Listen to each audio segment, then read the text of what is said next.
नमस्कार। आज हम एक बहुत ही गंभीर घटना पर बात कर रहे हैं। एयर इंडिया फ्लाइट 171 का हादसा। हाँ, जो 12 जून 2025 को अहमदाबाद में हुआ। बहुत दुखद। बिल्कुल। हमारे पास इससे जुड़ी काफ़ी रिपोर्ट्स और खबरें हैं और आज हम कोशिश करेंगे कि इस हादसे के पीछे की बातें, जो शुरुआती जांच में पता चला है और इसका क्या असर हुआ है, उसे समझें। जी। ये एयर इंडिया का बोइंग 787-8 ड्रीम लाइनर विमान था। अहमदाबाद से लंदन जा रहा था और टेक ऑफ के कुछ ही देर बाद क्रैश हो गया। और विमान में 242 लोग सवार थे।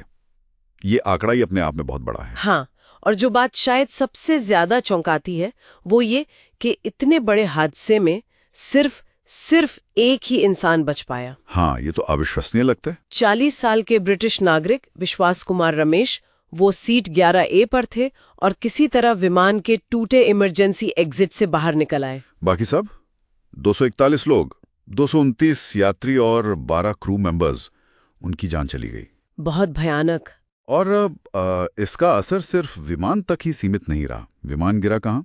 अहमदाबाद के मेघानी नगर इलाके में। हाँ, बीजे मेडिकल कॉलेज के हॉस्टल पर, है ना? बिल्कुल। और उसकी वजह से जमीन पर, मतलब हॉस्टल में और आसपास, कम से कम 38 और लोगों की मौत हो गई। ओह, तो जमीन पर भी इतना बड़ा नुकसान हुआ? जी, ये हादसा हवा और जमीन दोनों जगह त्रासदी लेकर आया। अच्छा, तो कारणों की बात करें, शुरुआती जांच क्या कहती है? किस तरफ इशारा है?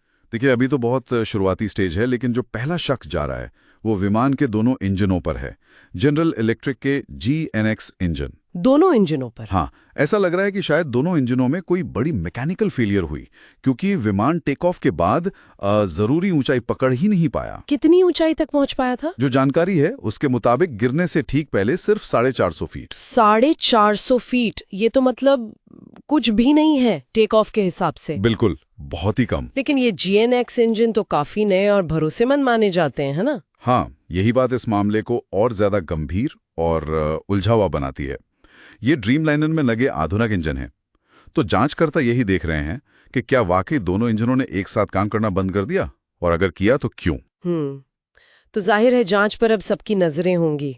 ब्लैक बॉक्स वगैरह मिले हैं, उसमें कुछ पता चला? हाँ, ये एक अहम बात है कि विमान का CVR यानी कॉकपिट वॉइस रिकॉर्डर और FDR फ्लाइट डेटा रिकॉर्डर, जिसे हम आमतौर पर ब्लैक बॉक्स कहते हैं, जी, वो दोनों मिल गए हैं। और भारत की जो AAIB है, एयर एक्सीडेंट इन्वेस्टिगेशन ब्यूरो, वो इनकी जांच कर रही है। अकेले कर रहे हैं या कोई मदद भी है? नहीं, इसमें अमेरिका से NTSB, UK से AIIB और खुद बोइंग के एक्सपर्ट्स भी शामिल हैं। सब मिलकर काम कर रहे हैं। अच्छा, तो क्या देख रहे हैं वो लोग इन रिकॉर्डर्स में? वो मुख्य रूप से इंजन के पैरामीटर्स देखेंगे। कंट्रोल सेटिंग्स क्या थीं, पायलट्स के बीच क्या बात हुई, कोई इमरजेंसी कॉल या अलार्म था या नहीं, मतलब हर छोटी बड़ी जानकारी खंगालेंगे। ये तो काफी बारीकी का काम होगा। बहुत ज्यादा। और यहाँ एक और बात बहुत महत्वपूर्ण है। क्या? ये जो बोइंग 787 ड्रीम लाइनर है, ये पिछले 16 सालों से उड़ रहा है। और इन 16 सालों में ये पहली बार है कि इस मॉडल का कोई विमान किसी घातक दुर्घटना का शिकार हुआ हो। पहली बार? हाँ, और जिसमें विमान पूरी तरह नष्ट हो गया हो, जिसे एविएशन की भाषा में हल लॉस कहते हैं। ओह, तो ये इस विमान के लिए पहला हल लॉस और पहली घातक दुर्घटना है। ये तो वाकई चिंता की बात है। बिल्कुल।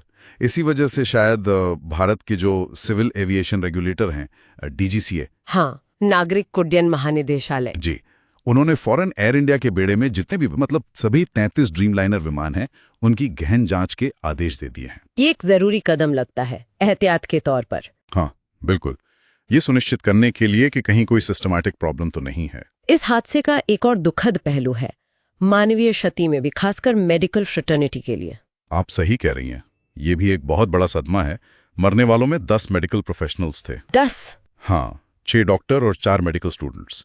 ये बहुत बड़ा नुकसान है हमारे मेडिकल समुदाय के लिए। वाकई। इंडियन मेडिकल एसोसिएशन IMA ने उनकी याद में अहमदाबाद में एक प्रार्थना सभा भी रखी थी।